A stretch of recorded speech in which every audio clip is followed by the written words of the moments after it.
Olá, turma, bom dia. Hoje nós vamos falar sobre o capítulo 8, né? A bipolaridade, né? A nova ordem mundial, tá? Onde que nós vamos falar sobre após a Segunda Guerra Mundial, estabeleceu-se uma nova ordem geopolítica no mundo, tá? Que foi o mundo bipolar. Então aqui tem uma imagem após a Segunda Guerra mostrando as duas superpotências que dividiram o mundo política e ideologicamente, que é a União Soviética e os Estados Unidos. Aqui nós vamos começar a falar um pouco sobre a ideologia e os planos políticos, né? Onde que na primeira metade do século XX, ela foi marcada por diversas crises, né? Como conflitos e guerra que modificaram a ordem mundial.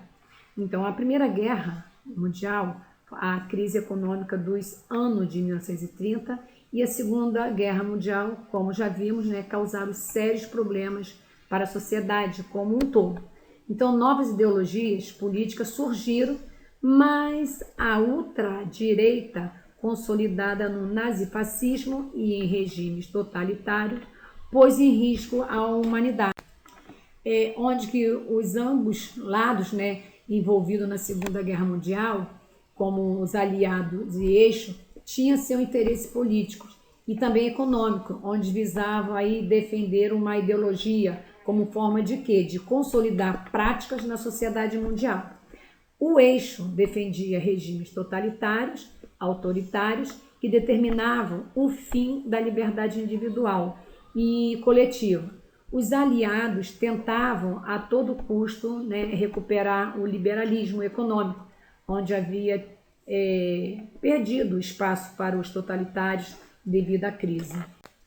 E com o final da Segunda Guerra Mundial, mais uma vez a Europa estava numa grave crise financeira e o alto custo e a morte de milhões de civis e militares criaram sérias dificuldades, tá, para as economias mundiais. Onde a diferença em relação à Primeira Guerra Mundial é que tanto os Estados Unidos quanto a União Soviética saíram fortalecidas. A razão para isso é que os norte-americanos não entraram imediatamente no conflito, mas somente após ataque, né, à sua base aérea que foi em Pearl Harbor, em 1941, onde que lutaram em nenhuma batalha sequer, né, em seu território. Já que a guerra não chegou ao continente americano de fato, limitando-se aí à Europa, à Ásia e à África. Já a União Soviética, vista como uma ameaça por países liberais como a França e a Inglaterra. E com isso ganhou força, né, porque foi diretamente responsável pela derrota da Alemanha e por libertar as nações do leste europeu, principalmente a Polônia, da dominação nazista. E com isso, né, tanto a União Soviética quanto os Estados Unidos saíram bem fortalecidos na Segunda Guerra Mundial. E os soviéticos consolidaram a força do socialismo no leste europeu, colocando sob seu domínio, né, ideológico, né, e nações importantes como a Romênia, né, a Bulgária e a Hungria, e entre outras. Os Estados Unidos acabaram lucrando bastante com o conflito, pois emprestaram muito dinheiro tanto aos vencedores quanto aos perdedores, cujas suas economias foram arruinadas. A força dessas duas nações iniciou uma fase que ela ficou conhecida como a Nova Ordem Mundial, né? Onde se popularizou sob o título de Guerra Fria. Então, a Nova Ordem Mundial, que foi a força da União Soviética e dos Estados Unidos, com as suas intenções, elas se dividiram o mundo em áreas de influência, que ficou conhecida mais clara nas duas conferências de guerra realizadas ao final da Segunda Guerra Mundial. Então, a Conferência de Yalta, ela foi liderada e discutida praticamente por norte-americanos e soviéticos, tá? E que antes mesmo do fim da guerra já estavam planejando como o mundo seria dividido e as possíveis punições impostas ao eixo, principalmente a Alemanha. Já a Conferência de Potsdam, ela foi decisiva, pois nela a Organização das Nações Unidas foi pensada e a Alemanha foi dividida em 4 partes, cada uma sob o domínio dos seguintes países: França, Inglaterra, União Soviética e Estados Unidos. Mas as áreas mais ricas e desenvolvidas da Alemanha ficaram sob o controle norte-americano e soviético. Aqui foi um dos maiores medos da humanidade durante a Guerra Fria. Era o confronto final entre as duas potências antagônicas, que pelo potencial bélico das duas iria varrer a raça humana da Terra. As relações entre soviéticos e norte-americanos, que foram, ao menos satisfatórias durante a Segunda Guerra Mundial, onde não seguiram essa mesma rotina após o conflito. Então, o modelo centralizador e intervencionista do socialismo não era aceito pelos liberais, principalmente britânicos e norte-americanos, assim como a exploração e o imperialismo do capital não era aceito pelos soviéticos. Sendo assim, o capitalismo e o socialismo deixaram de dividir o mundo de forma amigável e passaram a influenciar ideologicamente diversas nações.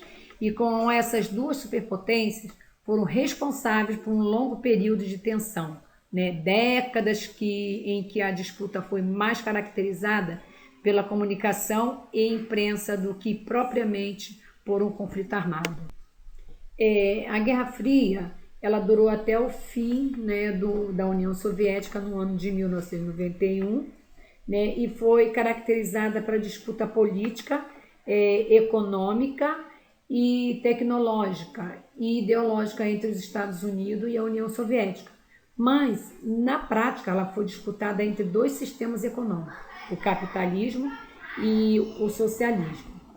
E também onde os países liberais logo se colocaram contrário ao regime de governo dos soviéticos, aonde entendiam que toda a sociedade ela deveria ter liberdade individual e coletiva a respeito pelas escolhas, ok? Aqui é um mapa mundial que demonstra as áreas de influência e o controle econômico dos soviéticos e norte-americanos durante a Guerra Fria. Aqui vem a legenda, mostrando toda a área de influência. Os países liberais da Europa, como a França e a Inglaterra, temiam as práticas soviéticas e seu poder e controle sobre as nações do leste europeu. Não só o regime, mas nas práticas militares, política e o desenvolvimento tecnológico incomodavam, inclusive, os Estados Unidos, visando combater o crescimento da influência soviética. Duas políticas foram criadas. A política doutrina Truman também foi uma da prática criada por Harry Truman, então presidente dos Estados Unidos, em 12 de março de 1947, onde visava proteger os países capitalistas que estavam em crise ou que sofriam ameaça de possíveis invasões comunistas. Era uma política radical de combater ao comunismo e que tentaria conter os soviéticos de todas as formas, inclusive militarmente. Os Estados Unidos estariam autorizados pelas nações que fizessem parte dessa aliança a intervir em qualquer conflito. Foi essa estratégia que deu origem à Guerra Fria. O Plano Marshall foi elaborado pelo secretário de Estado americano George Marshall em julho de 1947, onde também foi conhecido como Programa de Recuperação Europeia, que visava reestruturar, por meio de empréstimos e criação de linhas de crédito, as nações que seguiam ao sistema capitalista e que viviam uma crise econômica devido à Segunda Guerra Mundial. Então, com esses empréstimos a juros baixos, os Estados Unidos visavam fortalecer o comércio europeu, facilitando aí a entrada de seus produtos, já que não haveria barreiras econômicas.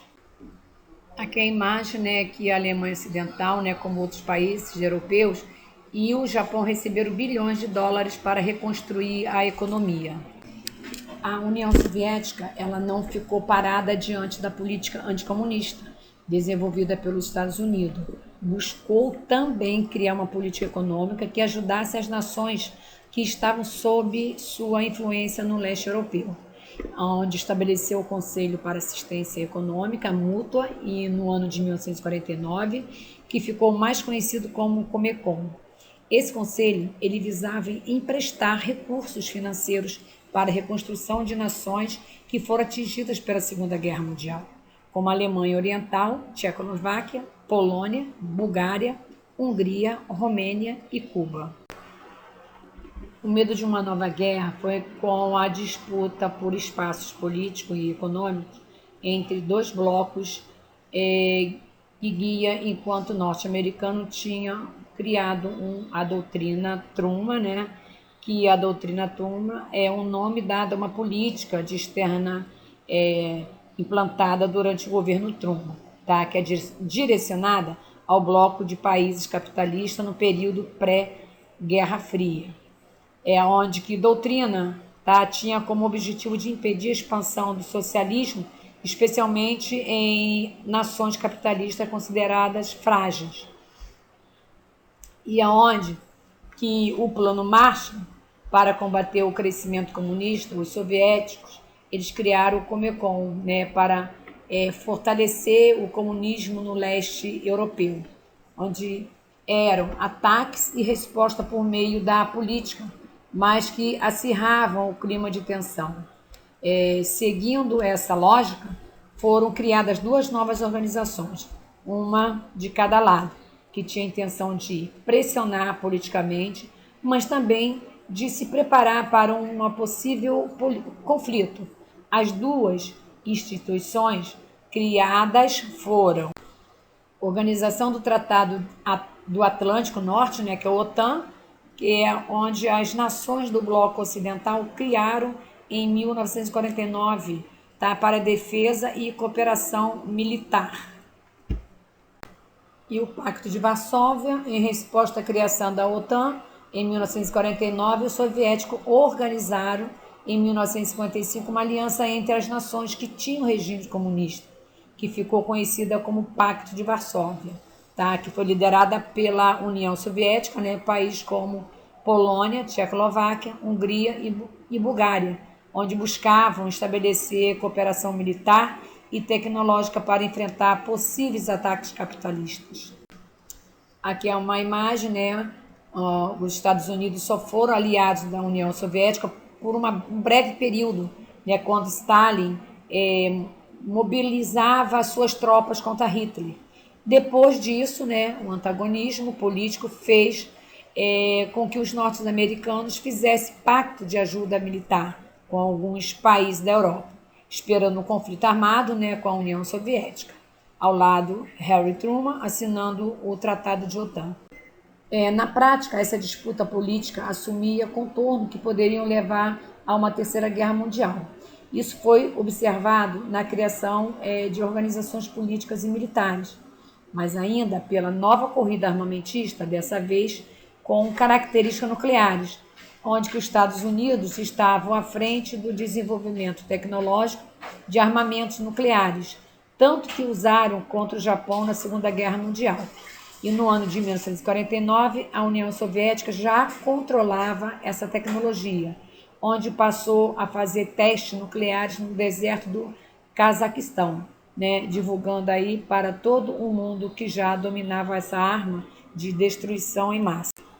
Aqui é a imagem do fim da Segunda Guerra Mundial até o fim da União Soviética. Os dois blocos antagônicos, né, sempre estiveram envolvidos em guerras indiretas. Aqui na imagem são tanques e soldados americanos na Guerra da Coreia. A criação do Muro de Berlim já tinha sofrido fortes sanções após a Primeira Guerra Mundial, também passou graves dificuldades financeiras após a Segunda Guerra Mundial. Mas quem mais sofria era a população, que a Alemanha tinha perdido cerca de 5 milhões de pessoas e onde a economia estava destruída. A indústria bélica, né, sua principal atividade, estava proibida de funcionar. E o pagamento de milhões de dólares atingiu em cheio sua economia.